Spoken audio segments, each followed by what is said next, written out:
Kang, saya sudah wiritan, saya sudah puasa, ya, saya sudah meditasi, tapi kenapa mata batin saya belum terbuka? Jika Anda mengalami hal ini, simak video ini hingga selesai. Assalamualaikum warahmatullahi wabarakatuh. Jumpa lagi dengan saya di channel Kang Di Official. Di dalam video kali ini saya ingin mengupas tentang masalah ilmu kebatinan yang sering orang pertanyakan. Jadi saya buat video ini karena kemarin sempat ada yang bertanya pada saya. Jadi dia itu bertanya seperti ini, Kang, saya itu sudah wiritan, sudah lama wiritan, juga sudah puasa, apalagi meditasi juga saya rutin, tapi kenapa mata batin saya belum terbuka? Dan juga kenapa kepekaan batin saya itu kurang, seperti itu. Beliau bilang seperti itu. Dan semoga saya buat video ini nanti beliau bisa menonton. Jadi teman-teman, yang perlu digarisbawahi, untuk mencapai suatu titik ataupun membuka mata batin ataupun kepekaan, sebetulnya kita harus bisa berintrospeksi kepada diri kita sendiri. Kenapa saya bilang seperti itu? Karena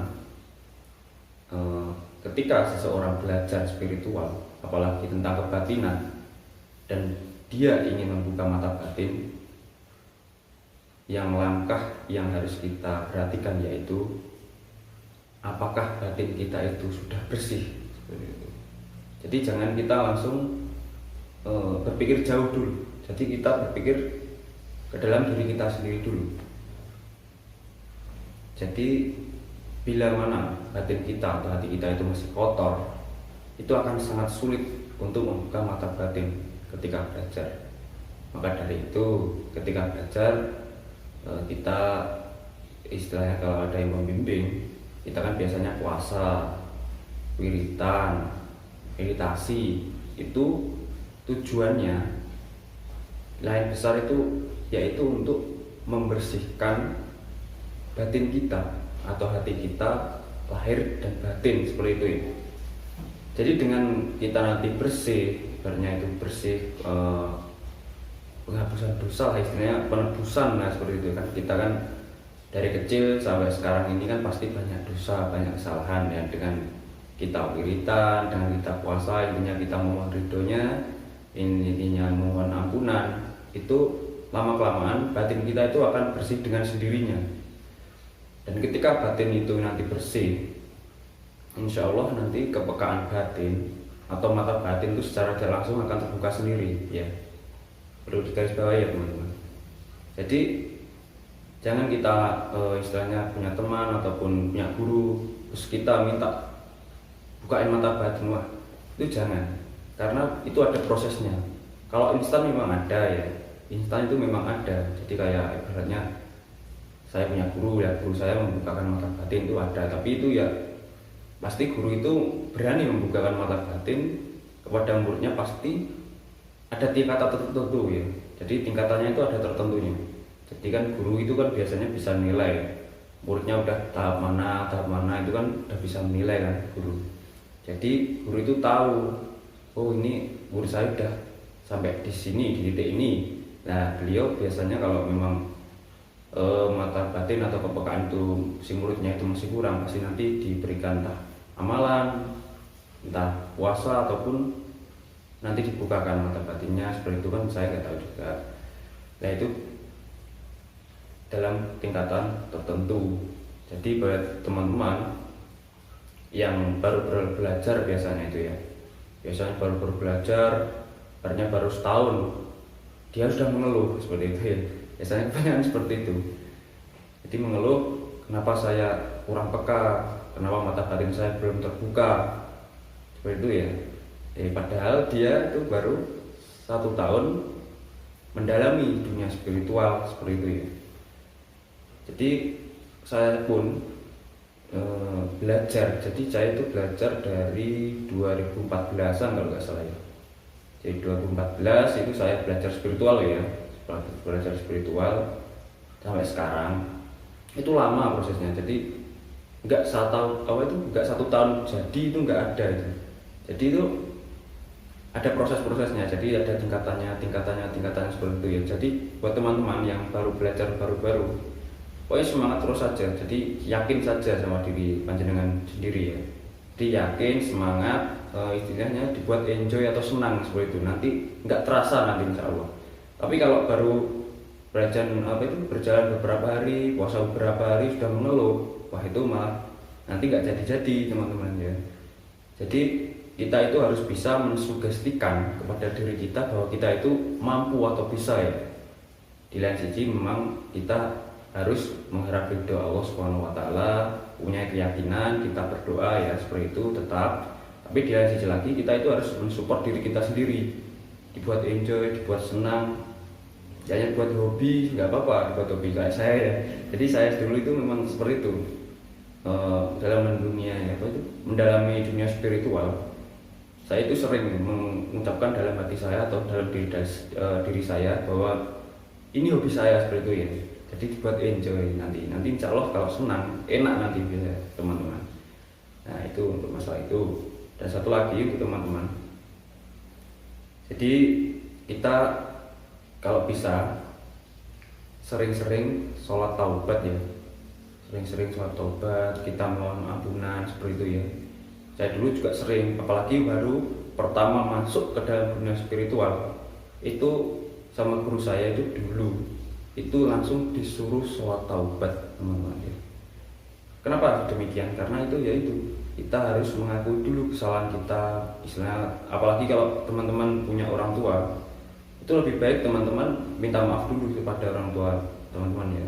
Minta maaf dulu, istilahnya itu memohon ampun lah kalau kita punya salah seperti itu. Nah setelah itu teman-teman mau sholat taubat 2 rakaat kan, tapi itu berdoa istighfar sebanyak-banyaknya, zikir istighfar sebanyak-banyaknya. Dan nanti guru itu pasti membimbing, kamu harus seperti ini, kamu harus seperti ini kan, seperti itu biasanya kan. Jadi saya dulu itu pertama masuk ke spiritual itu yaitu saya itu disuruh sholat taubat teman-teman. Sholat taubat itu zikir, perbanyak istighfar lah seperti itu. Kita harus perbanyak istighfar, sholawat itu sama guru saya dulu harus disarankan memperbanyak itu, dikasih amalan itu ya. Sering sholat taubat, ketika sholat hajat malam ya zikir saya itu istighfar, sholawat, cuman itu aja dari itu ya. Jadi sampai merasa mungkin guru itu kan sambil memperhatikan kita biasanya. Nanti sampai dirasa sudah cukup, baru nanti dikasih amalan ataupun suruh puasa atau gimana seperti itu ya baru. Jadi saya dulu itu memang seperti itu juga. Jadi sholat taubat dulu. Kita istilahnya mohon ampun agar juga salah satunya ya seperti yang saya ucapkan tadi, agar hati kita itu bisa bersih, batin kita itu bersih ya seperti itu ya.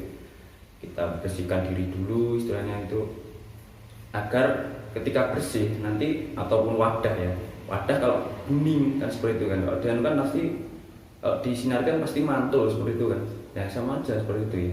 Jadi kalau wadah itu bisa bersih, nanti waktu diisi istilahnya diisi air itu kan nanti akan bersih. Coba kalau nanti setelahnya kayak kita punya wadah, nanti setelah enaknya ngomong kalau wadah itu bekas kopi ya, nanti kalau kita kasih air pasti hitam nanti kan seperti itu kan. Nah maksud dari ucapan saya tadi, ketika wadah itu nanti bersih atau batin kita bersih, hati kita bersih, air batin, yaitu nanti kalau kita kasih air itu nanti akan airnya putih atau bening seperti itu ya, itu sama saja. Jadi ketika nanti teman-teman sudah mendalami, semakin mendalami, insya Allah nanti semakin lama nanti secara tidak langsung nanti mata batin teman-teman itu akan terbuka dengan sendirinya. Dan juga saran saya buat teman-teman yang istilahnya otodidak, kan biasanya banyak yang belajar hanya lewat YouTube kan seperti itu kan ada banyak. Nah saran saya boleh teman-teman mengambil wawasan atau pemahaman dari YouTube itu boleh, tapi ya pilih orangnya ya, jangan asal seperti itu. Dan satu lagi kalau bisa teman-teman juga mempunyai guru ya, teman-teman mempunyai guru. Karena kenapa kan ada orang yang bilang biasanya kayak ya apa misalnya kalau tidak punya guru itu sesat seperti itu ya. Maksudnya itu bagaimana? Ya itu tadi, maksudnya itu agar ada yang membimbing. Kalau tidak ada yang membimbing, misalnya contoh saya seumpama ketika meditasi ada sinar seperti itu kan, biasanya itu kalau awal-awal atau pemula itu kan pasti bingung. Nah, tugas di situ guru itu tugasnya itu yaitu untuk membimbing. Jadi kalau ada sinar, oh berarti kamu sudah seperti ini, nanti kamu harus seperti ini kan, seperti itu. Nah, maksudnya itu biar tidak sesat atau nyasar seperti itu ya. Ya, dan kita kan juga belajar spiritual itu kan pasti bersinggungan dengan energi maupun rasa ya. Rasa kita itu pasti bersinggungan dengan alam gaib atau jin-jin seperti itu kan. Jadi itu kita harus hati-hati, benar-benar hati-hati. Dan itu kalau ada guru nanti enaknya itu ada yang membimbing seperti itu kan. Jadi kita mau ngapa-ngapa itu enak dan santai, nggak was-was seperti itu maksud saya itu ya. Itu. Dan untuk satu lagi ya saya tambahin untuk teman-teman, jadi yang belajar spiritual entah itu pemula atau udah beberapa tahun, saran saya selagi teman-teman itu berpuasa, wiritan dan sebagainya, lakukan dengan ikhlas, dengan keyakinan ya tentunya, dan keyakinan dan juga introspeksi kepada diri sendiri. Jadi kalau bisa jauhi yang namanya kayak iri, dengki, sombong. Jadi sifat-sifat tercela itu kalau bisa dihindari. Jadi istilah itu kalau orang Jawa itu bilangnya itu ngempet seperti itu ya. Jadi tirakat ngempet kalau namanya ngempet.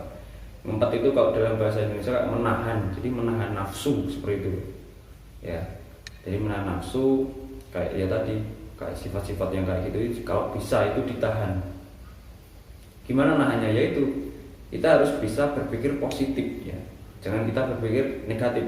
Contohnya kalau ada tetangga ibaratnya beli mobil ya, kita bersyukur saja, alhamdulillah tetangga saya udah bisa beli mobil kan, seperti itu ya. Kita jangan pikirnya macam-macam, oh paling itu beli mobil uangnya dari ini, jangan seperti itu ya. Jadi itu istilahnya itu kita itu harus bisa menanamkan pada dalam diri kita berpikir positif seperti itu ya. Jangan kita selalu berpikir negatif yang nanti akhir-akhirnya akan mengotori hati kita lagi ya. Mengotori hati, mengotori batin kita ya, itu nanti yang mungkin yang bisa membuat teman-teman itu lama nanti ya. Semakin lama itu ya itu belajarnya sama saja. Jadi hasilnya itu memang ada, cuman sedikit seperti itu ya. Beda kalau kita nanti bisa bersih kayak yang saya bilang tadi, insya Allah itu nanti akan cepat ya teman-teman, akan cepat. Jadi saya pun ibaratnya untuk melatih kepekaan ya, jadi ibaratnya itu bisa merasakan itu, alhamdulillah itu cepat teman-teman, itu cepat. Jadi nggak lama berapa puluh tahun atau berapa tahun, nggak jadi berapa satu bulan apa ya. Itu insya Allah ya mungkin atas izin dari Dona ya, saya kan nggak tahu, cuman saya berjalan dengan irinnya waktu dan itu mempraktekkan apa yang guru saya bilang. Jadi seperti itu ya, itu saya pakai saya makan seperti itu kan ya, alhamdulillah itu cepat untuk meraih kepekaan seperti itu.